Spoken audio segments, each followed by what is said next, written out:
Welcome to the Growth Over Grades podcast, a show connecting you with thought leaders, pioneers, and change agents who are leading the charge to support schools and districts in making the shift towards competency-based education and to promote growth over grades. I'm Jordan Lewis, and on the show today, we are joined by Bryanna Hanson, the Director of Learning Design, and Liz Perry, the Director of Strategic Partnerships at the Learner-Centered Collaborative. Bryanna's career began as a middle and high school educator before transitioning into instructional coaching and technology implementation. As the Director of Learning Design, Bryanna brings a passion for learner-centered assessment with expertise in developing authentic, personalized, and competency-based learning environments rooted in inclusive and equitable practices. As the Director of Strategic Partnerships, Liz is on a mission to lead with love and authentically partner with changemakers to co-create the future of education. Her diverse experience spans from innovative public charter schools to California's second largest school district, where she served in various roles, including as a project-based learning educator, instructional coach, and district administrator. Today, we explore how these two visionaries are working to transform education by prioritizing a student-centered approach to our classrooms. We discuss their experiences with competency-based assessment models, strategies for creating more authentic learning environments, their recent publication, a playbook for bringing competency-based education models into schools and districts, and their overall collective vision for the future of education. Now, to my conversation with Bryanna Hanson and Liz Perry. Bryanna, Liz, so great to have you here on today's show. Thanks for spending some time with us. We're really excited about today's topic of conversation. But first, to break the ice, how are you feeling? How are things? How are both of you doing here today? Thanks, Jordan. Great to be here. Feeling great today. Summer energy, excited. We're just coming off of our team retreat last week and excited to talk with you. Thanks for the invite. We're really excited Thanks for having us. Both of you here. Yeah, Bryanna, I heard about your team retreat and it got me really fired up about the idea of team retreats. Like, why is everybody not doing team retreats? Some synergy, getting people kind of connected and aligned before the start of some big initiatives. It's going to be really great. I'm excited for today's conversation and to kind of kick things off. And Bryanna, we'll ask you to start things off here today. Can you just share a bit more about your background in education and the journey that you took to kind of get to where you are here today? Yeah, thanks for having us, Jordan. It's really exciting to be here with you and Liz. I am formerly a Spanish teacher. That's how I started my career in education. And I found really quickly that the experience I had in school in terms of what Spanish class looked like was, fill out your worksheets and do, get the kind of good grades that you try to get. And I went out into the world and realized that it wasn't very applicable. And so what I really wanted to do in my classroom was create an environment where learners were really using what we were learning, whether that was culture or language itself. And so that started me on this kind of journey to discover what learner-centered learning really means, and also what competency-based learning means, to not just kind of get this grade because you filled out a grammar worksheet, but to really think about what are we really building with learners. And so that started me on a great journey of working in different schools and trying those practices out, and then working in education technology and supporting schools of implementing some of those practices. And now I get to do really fun work at Learner-Centered Collaborative as Director of Learning Design on supporting systems as well as teachers on the ground in really shifting towards learner-centered practices. Specifically, recently been working on competency-based assessment, grading, and reporting structures through this playbook that we just published at Learner-Centered Collaborative, a competency-based reporting playbook. And so that's been a really fun adventure these last few months. I love that journey, Bryanna. I love how your almost philosophy of education was rooted in the experience that you had. And I was literally just talking to a school team about this, where I shared the story of test anxiety. You go, you study, you cram, you get the test. And what's the first thing that I would always do is I would look at the red ink on the page. What did I score? How is mom and dad going to react when I brought it home? And then I never read to the last page to actually get any of the insider feedback. I shove it in the back of my desk. I forget about it.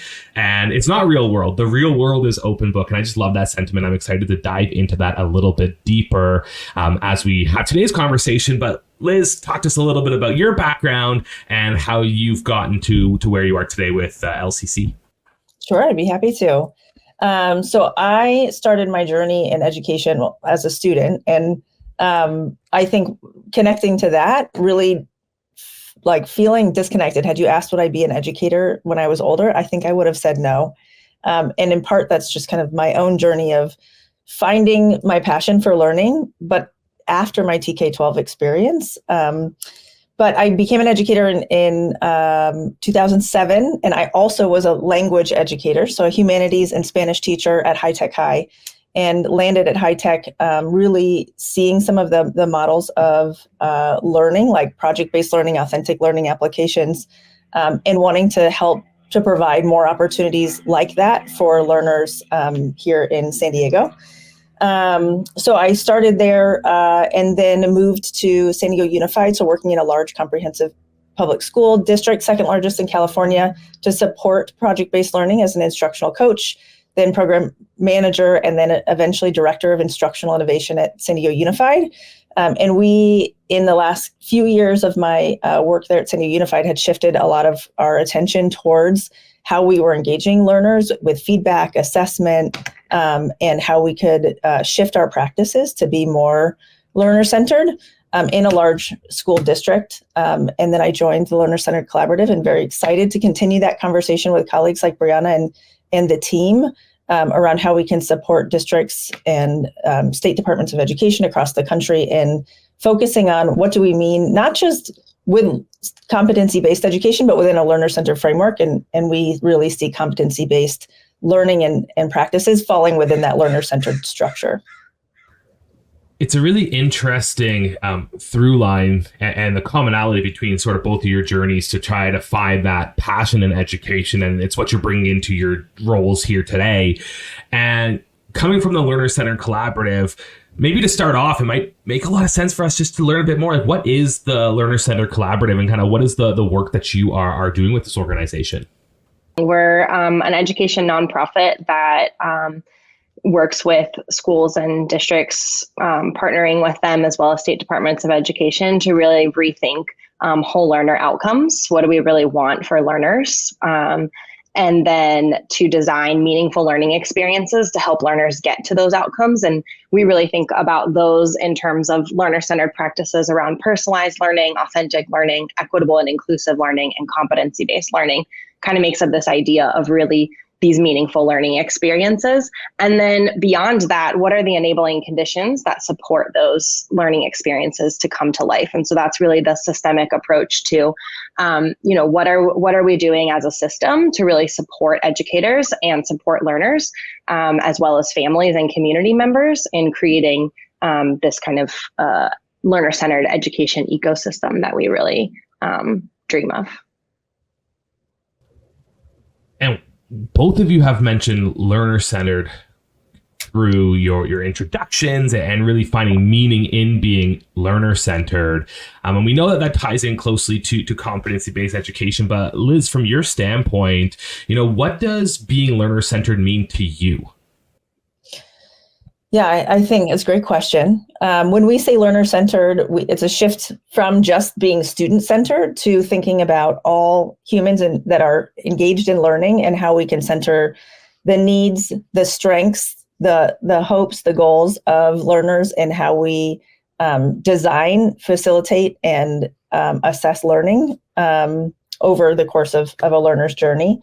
And so really, I think for me, it helps to center that learners are more than just academic content. They have whole lives and experiences that they transcend just the academic content, or what we've seen in more school-centered models of kind of the Carnegie units and grades that are aligned based on points and percentages to those units, to really think about how, as whole humans, are we growing, evolving, and how are we supporting learners in that process through learner-centered structures that Bryanna just named. So that authentic learning, personalized, inclusive, equitable, and competency-based. are approaches that I think really encapsulate what we mean when we're talking about a learner-centered approach. It's becoming so popular. A lot of those items, Liz, you just mentioned, competency-based, including holistic approaches or social and emotional learning. And, there's a lot of unpacking to be done when we think about this learner-centered model.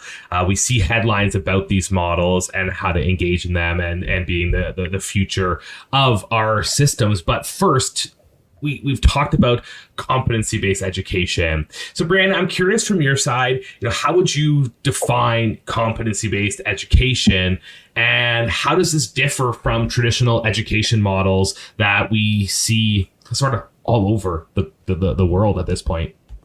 Yeah, so we frame this a lot at Learner-Centered Collaborative around a school-centered approach, which is that traditional approach, to a learner-centered approach, which we really see as somewhat synonymous with competency-based education. We just see it as like a piece of the puzzle. But this idea, we were speaking about it at a retreat at the beginning here. We, as a team, recently had a very robust conversation at our team retreat around what are learner-centered mindsets, and this real shift from, we found one that felt really foundational, as this shift from compliance and really being about checking the boxes to real trust and empowerment. And I feel like, there were a lot of other ones that we had great conversation about, but to me, that feels like the fundamental shift that we're talking about. But then also expanding into what Liz was sharing earlier around thinking about a learner as a whole learner, and what are the skills that they're building in addition to content knowledge. They're not just vessels to be filled with like all of this knowledge that a teacher is imparting on them, but how are we as educators becoming facilitators who can support and guide learners to really be their whole selves and grow as humans into what they want to be in life. I wanted to double click on the trust and empowerment idea. When you think about trust and empowerment, is it trusting and empowering the students in their learning? Is it teachers? Is it all stakeholders? Like, what does that mean to you as you're having those conversations?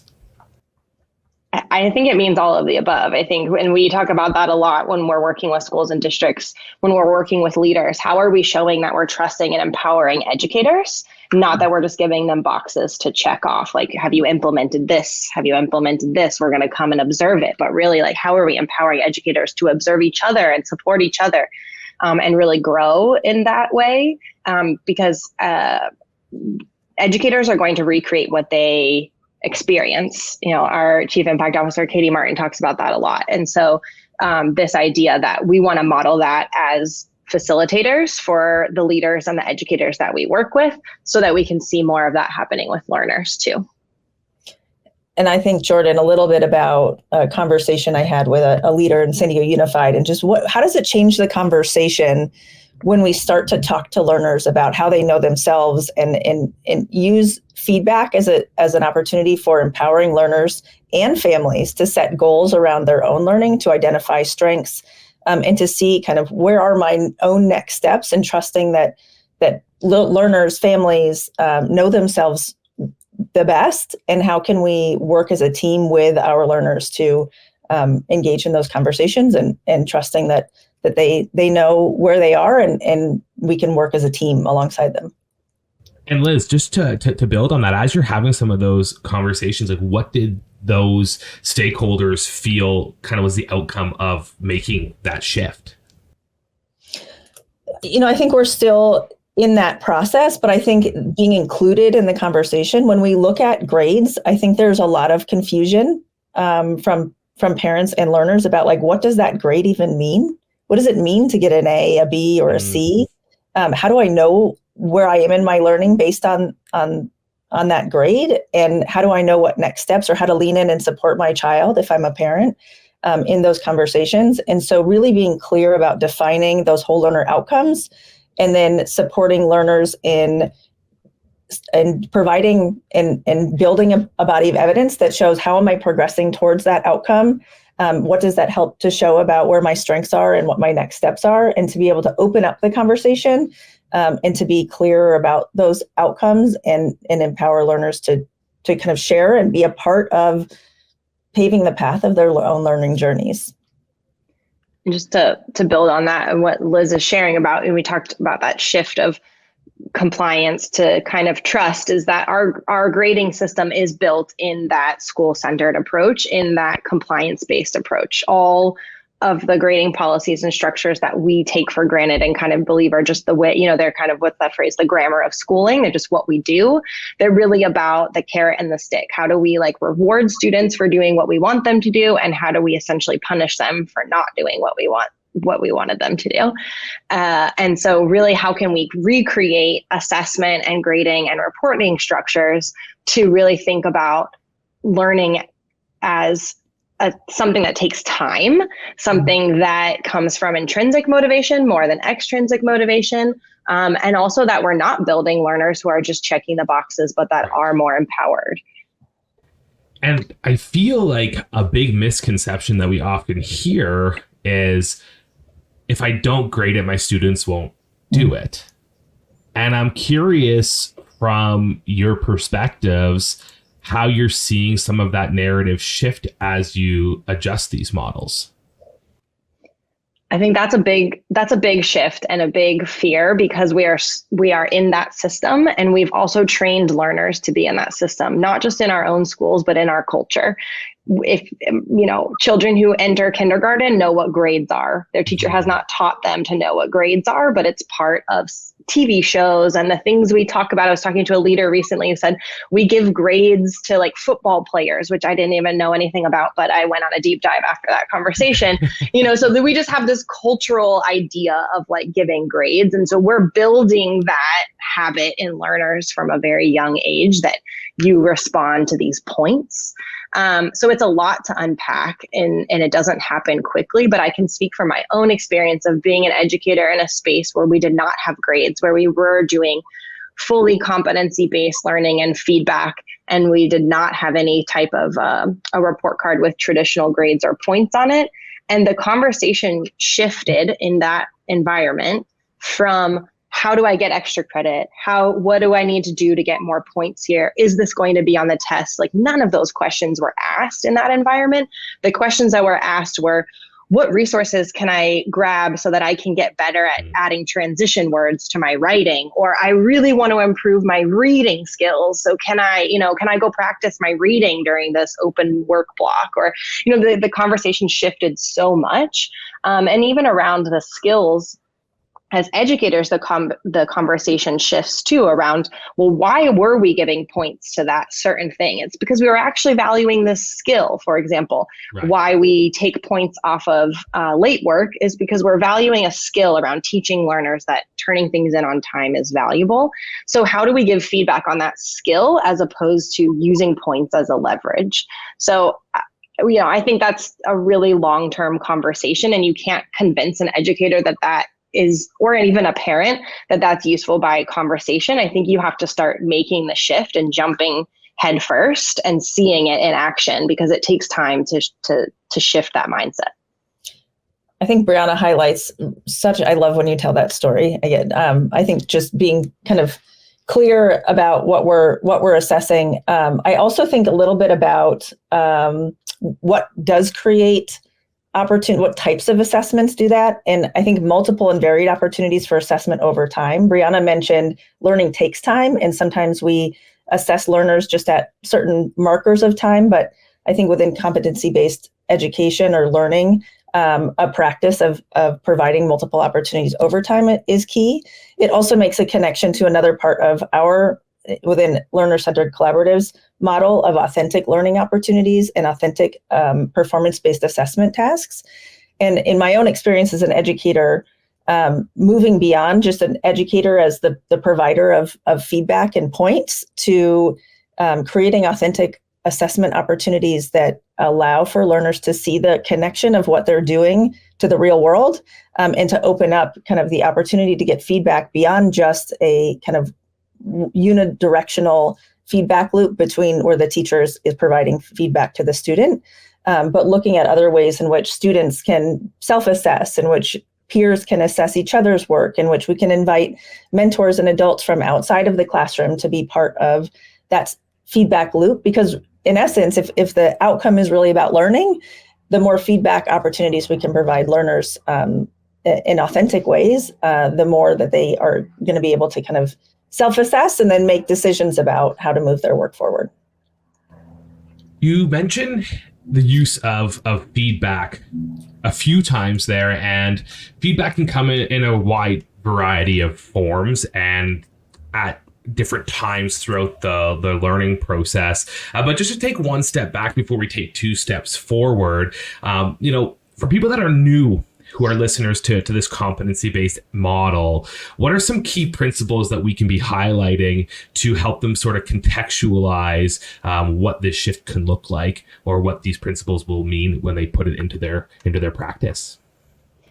I might jump in here. I think, recently with this playbook that we published, we interviewed over 50 leaders and different organizations and looked at a broad variety of what competency-based assessment looked like, of different school models and examples, as well as ones that we had supported and new ones that we were introduced to.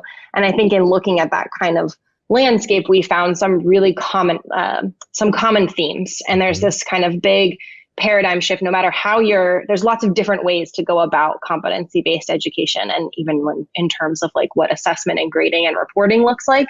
But the biggest shifts that we saw that happen in all of those, we're really thinking about shifting from giving points and percentages on an assignment and putting that in a grade book, to really thinking about what are the outcomes that we're assessing, whether those are standards or interdisciplinary competencies. There's a whole host of outcomes you could be focusing on, but really taking those as the focus and then giving feedback and tracking progress towards those outcomes. That's like the biggest like umbrella shift that happens. And it's a real paradigm shift, because you're moving away from this kind of like, did you complete this assignment and did you get 8 out of 10 points on it, to that assignment becoming the vehicle for showing evidence towards an outcome, or maybe two outcomes. And maybe that outcome is, did you turn it in on time? Or maybe that's nothing to do about what we're focusing on right now, and the outcome is really focused on collaboration skills, or a standard around science or something like that. So that's the biggest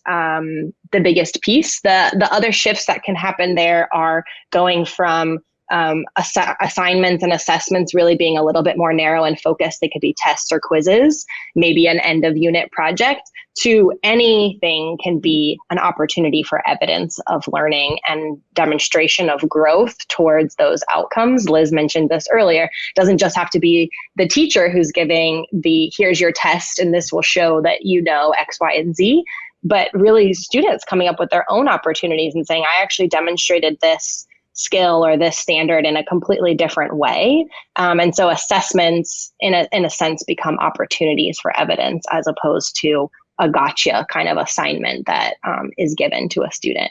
I don't know, Liz, if you would add anything to that, but those feel like the biggest shifts to me. Yeah, I think shifting the clarity of outcomes at the beginning, really identifying what those outcomes are. And at the Learner-Centered Collaborative, we support districts in identifying what those are in collaboration with the community. So involving families, involving community members, involving local business partners, to think about what is it that we hope, involving students, of course, learners themselves, in determining kind of what are those skills and dispositions, mindsets that we hope that all learners graduate our TK-12 systems with. And then the other thing that Bryanna highlighted was just this shift from, it's less now about like what curricular resources and assessment am I using, and more about the competencies that we've defined, and how can we open up opportunities for learners to explore, build those skills, and show evidence over time. I think there's something that's really beautiful about the statement, anything can be evidence of learning. When we really begin to think about how authentic and personalized that is going to be for a student when they're coming from such a diverse background, and for them to have that voice in the classroom, I think is a really important perspective of making these shifts. And I strongly believe that the role of that teacher also has a big impact on bringing that out. And Liz, you mentioned a little bit earlier, the role of the teacher shifting from a individual to put content out and have the student absorb to a facilitator of the learning journey. Can you just expand on that? And where my curiosity really lies is with that shift, what might be needed for a teacher from a mindset perspective to start making this shift?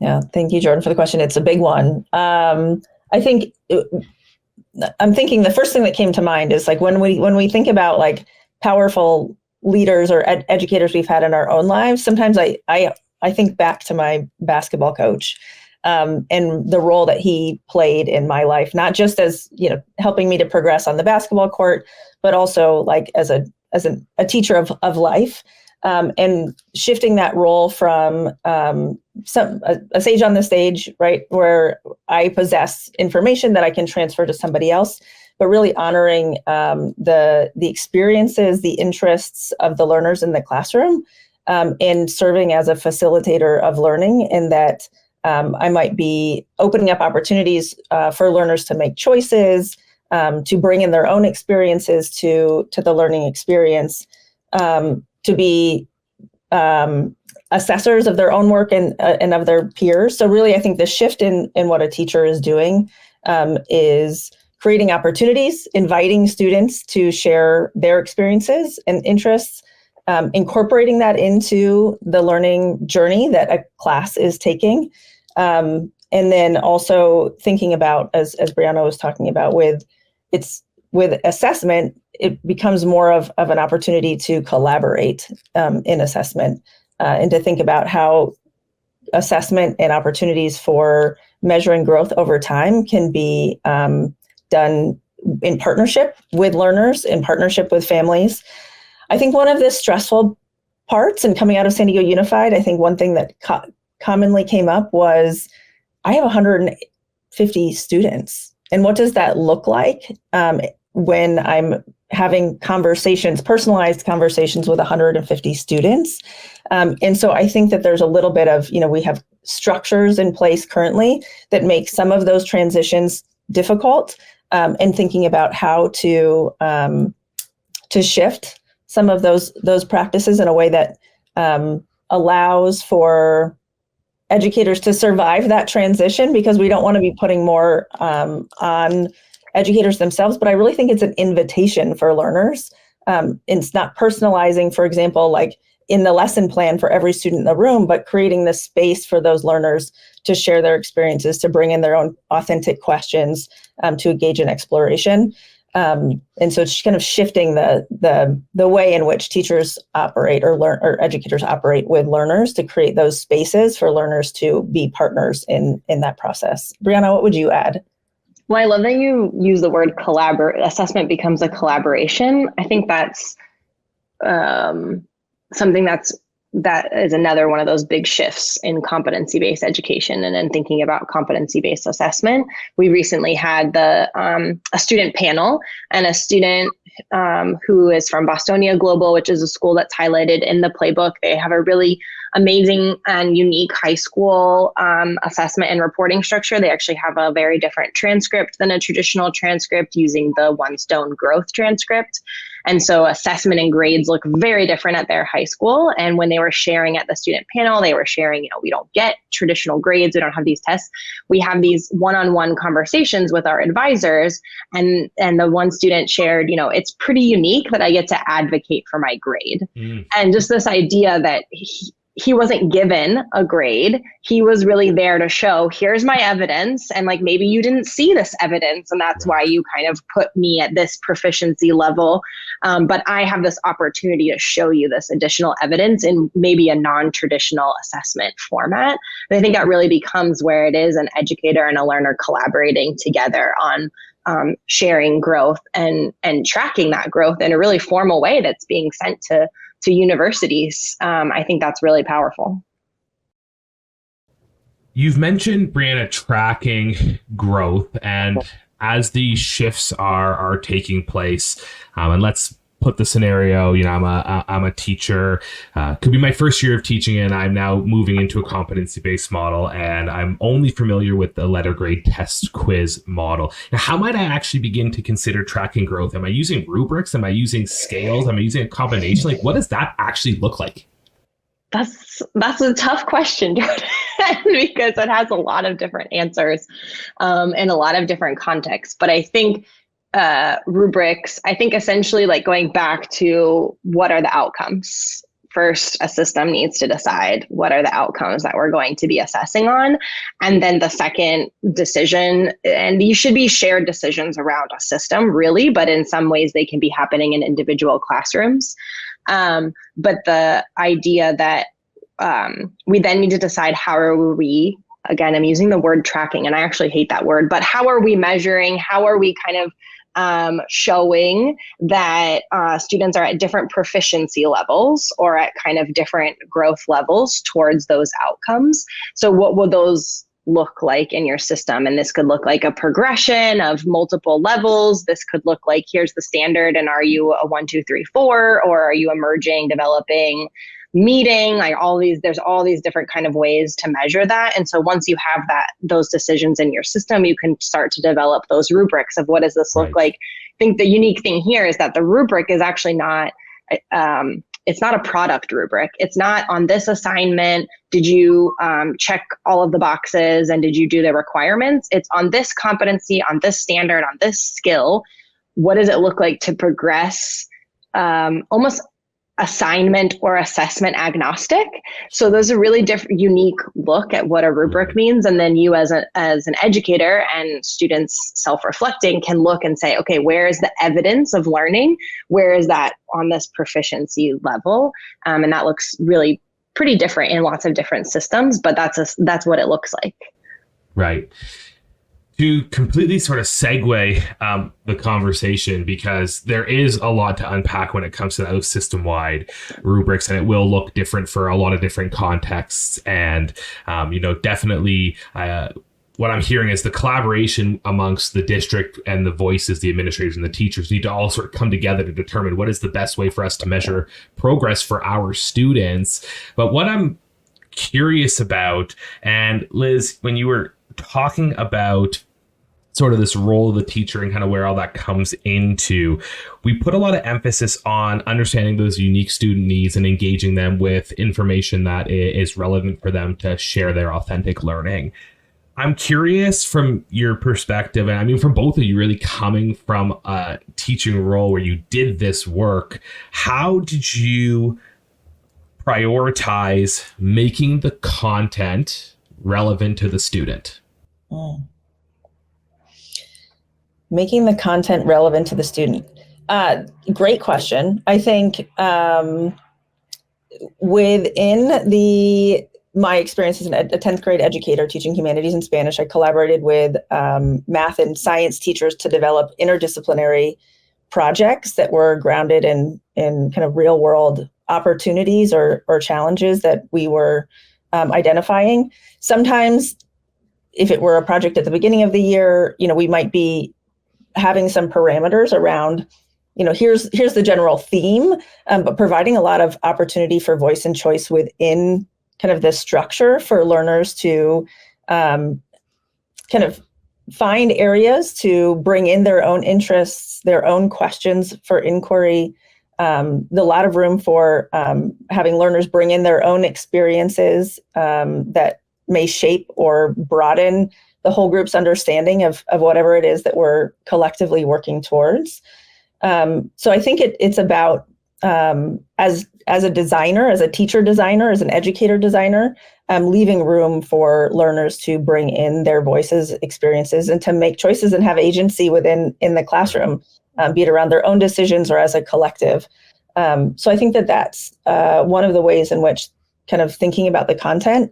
And I love when I was talking to Bryanna about this and the conversations that we have, really shifting away from there's no one curricular resource. And sometimes I think we get attached to well, this is the one resource that the district is using or that our system is using. But as our chief impact officer talks about, the teacher's designer continuum moves from replicate, adapt, integrate to innovate. And over the course of time, using really supporting educators and seeing the ways in which we can adapt, integrate, and innovate with curricular resources to support learners in finding areas of connection. And that the best person to make those decisions, those adaptations, integrations, and innovation are the educators themselves, because they are the closest to the students and the closest to the communities that they serve. So finding ways to empower educators to make those decisions and to leave the space for learners to bring in their own voice and to have agency in the learning. The through line of collaboration keeps coming out in our conversation here today, collaborating with the learner about their learning, collaborating with your colleagues to create more cohesive support systems, collaborating with the stakeholders to determine the outcomes. And it's a really nice sentiment. And part of my curiosity is we keep talking about this culture of collaboration. How, as leaders, can they help bring this collaboration into their schools or into a district? And Bryanna, we can start off with you. I think it has a lot to do with how you spend your time and how you save your own time, but also how you make time for educators to collaborate.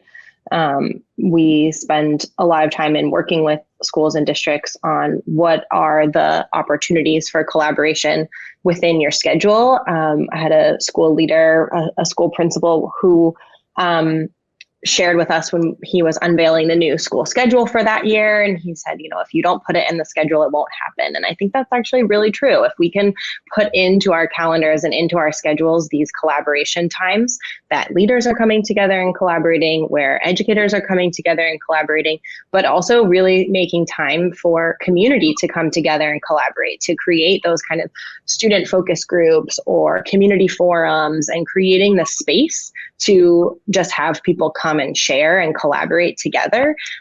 We're thinking about how can we bring all sorts of community members together, learners, families, educators, and design things together. That's what a lot of our guiding coalitions are doing, which are groups that come together to think about, to rethink those whole learner outcomes. So I think it's about making the time. I was chatting with a leader the other day, and he mentioned to me, when we do our collaboration, we need to and aim to inject fun into the work that we're doing. How do you see that playing into these collaborative opportunities? It's a great question. We like to have lots of fun in our collaborative. Joy was one of those mindset shifts we had as the conversation I was mentioning earlier. I don't know, Liz, what do you think there? Yeah, I mean, I think a little bit about spaces where I have experienced that and what that looks like. I think it goes back to trust and empowerment. And creating space for folks to bring in their authentic selves, young learners, adult learners, and to be able to feel honored for who they are and what they contribute to a group. I think that those conditions are really important for that fun to emerge. If folks feel seen, they feel heard, they feel honored in the work, I think that they're able to experience joy in that. One of the design principles or human-centered design principles that we often talk about when we're collaborating as a team ourselves, or when we're working with a district in whatever capacity, is doing with and not to.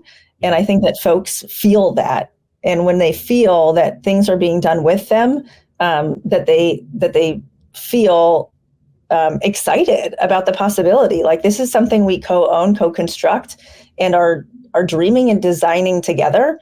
I think a lot of joy and comes out of that, and a lot of feelings of empowerment.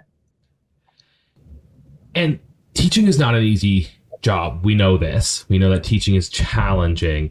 But with all of the ideas here, Liz, bringing the joy into it, making sure that teacher voice is heard, the community and the student voice is heard.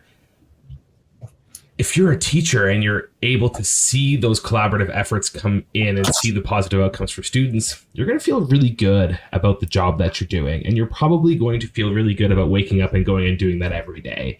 So, by bringing some of these aspects in, while the transition might be challenging at the beginning, in the long term, you're going to have some really happy teachers who are really excited to do the work that they're doing, which I think right now in our education system, we need more of. We need more excited teachers to support those students. And I really appreciate those sentiments that you are referencing about bringing your authentic self into the work that you're doing. But I'm curious because when we start looking at making any sort of shift, whether it's a shift in outcome, shift in assessment model, there's always this conversation and narrative around, well, what technology can be brought in to support these things to make it faster, easier, more efficient. So I'm curious from your lens, as we're thinking about a student-centered classroom, how technology can come into play in these classrooms. Sure. I think that technology is an enabler. I think we feel really strongly, and we've had lots of conversations about this, Liz and I and our team, around technology should support educators in good pedagogy and good practice, not dictate practice. So that was a lot behind the purpose of creating the competency-based reporting playbook, was that we found that a lot of advice about how to do competency-based assessment and reporting was coming from different technology tools that had a specific way that you could do that. And we wanted to broaden the horizon and share what's possible across different tools. But then that being said, you have 150 students in your classroom possibly. And so technology is a valuable tool that allows you to hopefully do that in a more efficient, to kind of see progress towards competencies in a really efficient way, and gather evidence and curate evidence in a really efficient way, and also in a long-term way. You know, we can create portfolio binders, and those are really great, but they don't necessarily follow you from year to year, and they don't necessarily have all these other features that maybe a technology tool might have. So I think there's a lot of value in leveraging technology, but really thinking first about what you're doing and why you're doing it, and then what are the right technology tools that support those desires. Very important, Bryanna. I think being so intentional about when technology is used and what technology for what purpose. I was just thinking about some of the benefits of technology is like making learning visible, and making learning visible not just to teachers, but to peers, to families, and how we can open lines of communication for that collaboration through technology, and utilize the right tools. Also thinking just about the curation and democratization of information.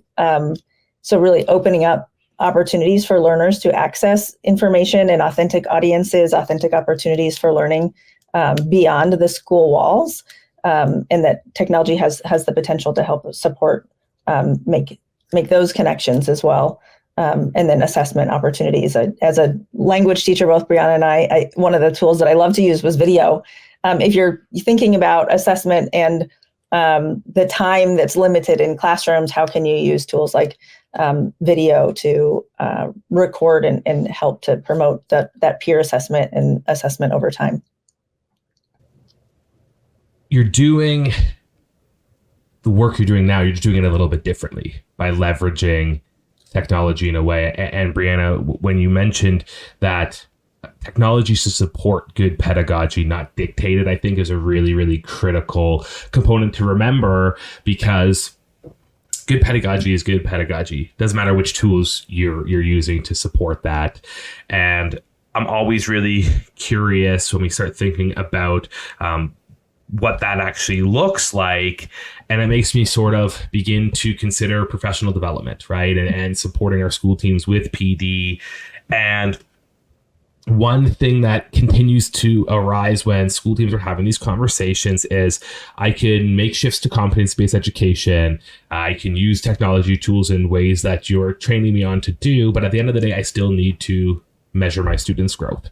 And so much of our system is rooted in that end measurement, and we know this. So perhaps you could share some insights into how teachers can have some key indicators or some methods to measure, hey, this is the effective strategies that are being done in my classroom.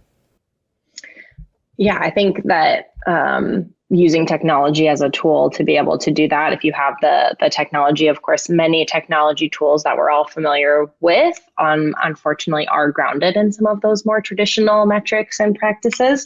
So I think it's exploring and getting your hands on some really great tools that are starting to be out there. But also thinking about how are you, we just talked about the portfolio binder, and like there are some low tech ways to really, thinking about design thinking that Liz mentioned earlier, we can start to prototype some of these ideas outside of our technology tools and outside of the structures and systems that we might feel that we're constrained or stuck in.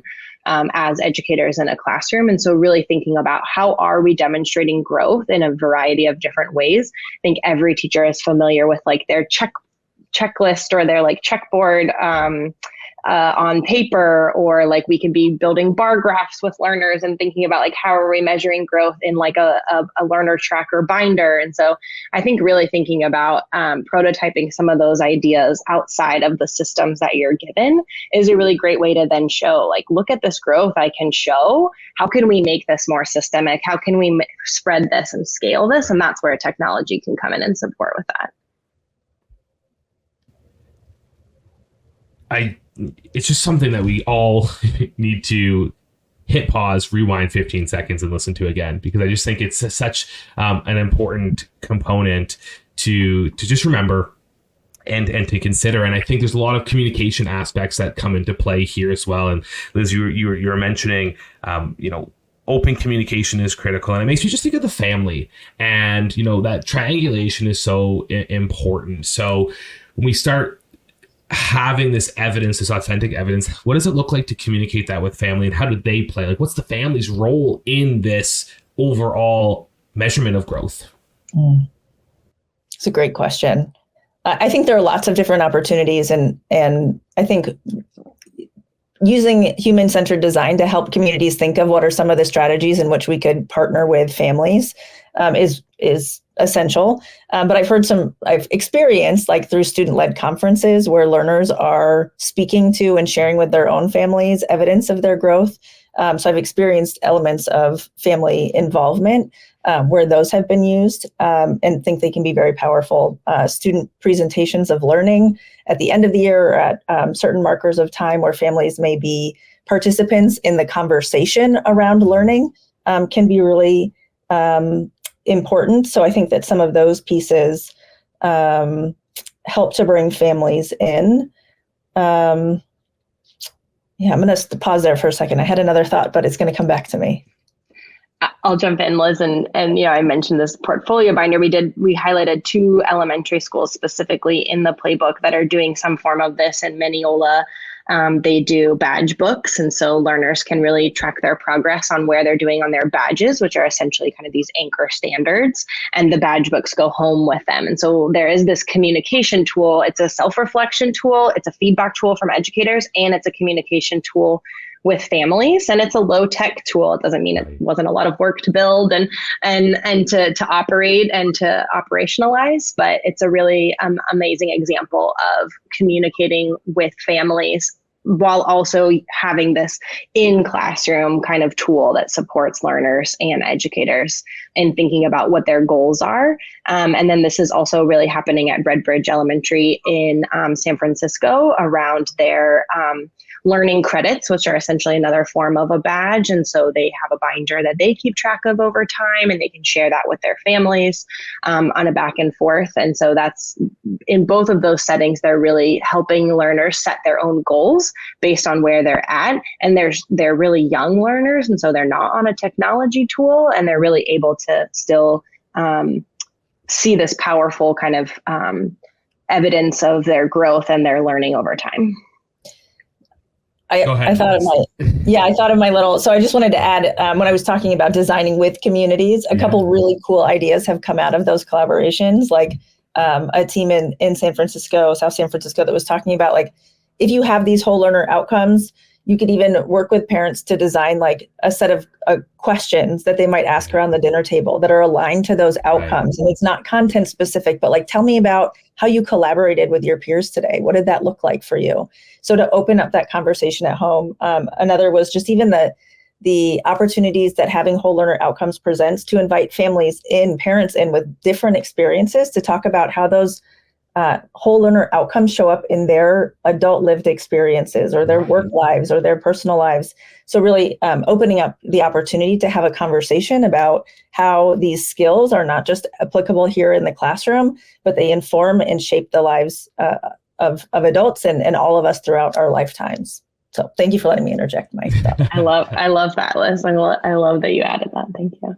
And we hear collaboration again. It's right. that collaborative nature. And I love it. I think it just, keeps reinforcing the importance of that. But at this point, we've heard mention of the playbook throughout the conversation here today.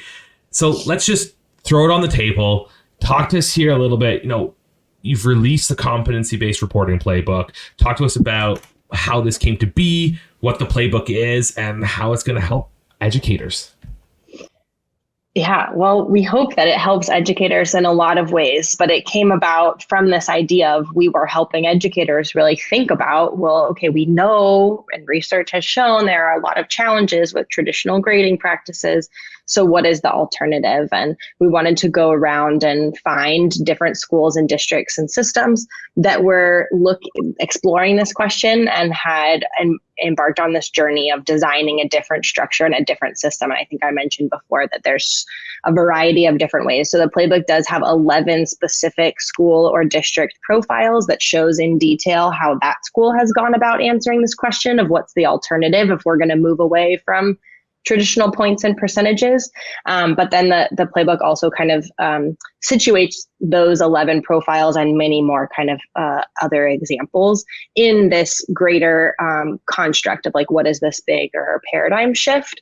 And then it also talks about some of these key decisions that a system needs to make with the goal of supporting systems in making those decisions, both in thinking about the questions that they need to consider, and then also looking at the models and examples of how different systems have gone about it, with the idea that there isn't a one answer, there isn't one tool, there isn't one approach, and that there's a lot of nuance to each approach. Especially if you read each school profile, you'll say, wow, I need to even know more, because there's so much more to dig into.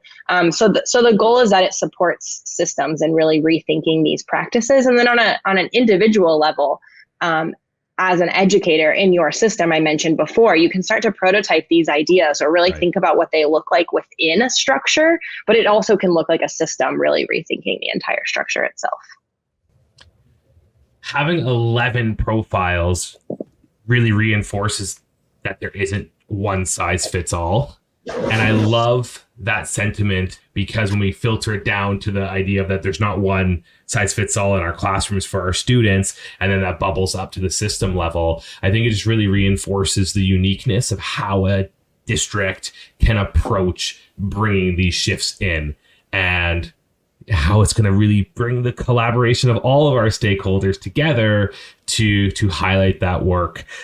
We will for sure be sharing more information in the show notes on how people can get their hands on the playbook, because it's worth diving into. It is really, really important work that you guys have done. And I'm really excited to share that out with other listeners so that they can start to leverage what it is that you are working on here. Loaded question, and it's here intentionally because you guys are rooted in such fundamental work, but we know that for some of these broader shifts to happen, a lot of times we see red tape around policy. And whether that is state-run policy, whether that is how districts are putting policy in place. So in your opinion, I'm super curious, and Liz, we'll start off with you. In your opinion, what changes do you see needing to be made to have broader shifts towards a competency-based or a student-centered learning model? So I think when we think about some of the policies, we see that a lot of states are starting to shift their policies around graduation requirements and what it looks like to do credits. I think Liz mentioned earlier the Carnegie unit, right? The infamous kind of, that's where all of our structures for school center design really come from, is this like you go to school and there's a certain number of hours. And so this real broadening this policy around what does scheduling look like and what does crediting look like is huge. And then beyond those policies, go to higher education and how are higher education institutions looking at admissions? What kind of policies, we're always seemingly designing for the next system, right? In high school, we need to prepare our learners for higher education and the workforce. Well, the workforce is ready to receive these alternative kind of transcripts or views of competencies and skills, but higher education is not. And that really trickles down. I mean, we work with elementary school teachers and middle school teachers who are saying that, well, they can't shift their grading practices because they're preparing for high school and they have to submit admissions to high school. And so it really is this trickle down approach. And so really policies around admissions and what does it look like, transcripts, things like that, I think are really big levers for change, because right now people want to change and those are the biggest reasons that they can't. I think it's a really important call out for the listeners, and there are organizations doing really amazing work to start pushing that needle. And I'm a firm believer that in our lifetime, we're going to see those shifts take place here. And I appreciate that call out here, Bryanna. As we're kind of winding down our conversation here today, we know there are a lot of leaders out there who have this vision. We know that they see the benefits of these models and are looking to bring these models into their schools or districts. We also have a lot of leaders who are struggling to gain traction with these models in their schools and districts. So from your perspective, what advice would you give to school leaders who are either looking to bring this online or are struggling to perhaps gain traction with it? I can jump in really quick. Thanks, Bryanna, for taking the lead on the last one. I think one thing that comes to mind is when Bryanna and I were chatting about this recently, talking about that grading is not, as an educator, I'll speak from my own experience, was not my favorite part of teaching. Right. And so I think that there is fundamentally, as we are in this profession of supporting learners in their growth, kind of a friction that educators can feel with that. So I think it's tapping into that component, but I also really think it's about opening up opportunities for early innovators, folks that are ready to try things on, to test out some of the opportunities for shifting how we approach learning, and how we might try on some competency-based learning practices to support our learners in their growth.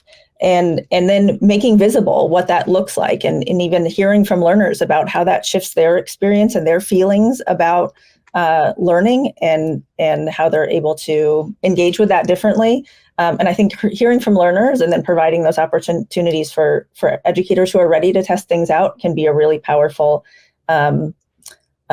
support for those who are thinking about it or are on the ledge or know something doesn't feel quite right, but they're not certain what to try next. And I think sharing those models of others who have tried something on and found that it works. And that is definitely the goal of the playbook, to those 11 school profiles to serve as a model.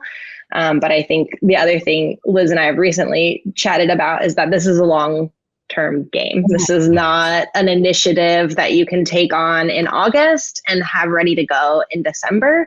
This is really about changing mindsets. This is really about shifting practices, but it's also systemic change. And so I think we all know that takes time. And so going into it with that lens, I think, is an important piece.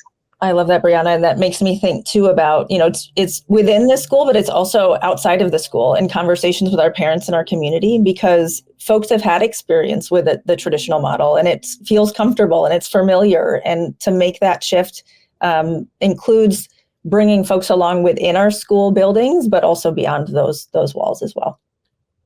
Yeah, pushing it outside of the boundaries, I think, is a really important piece.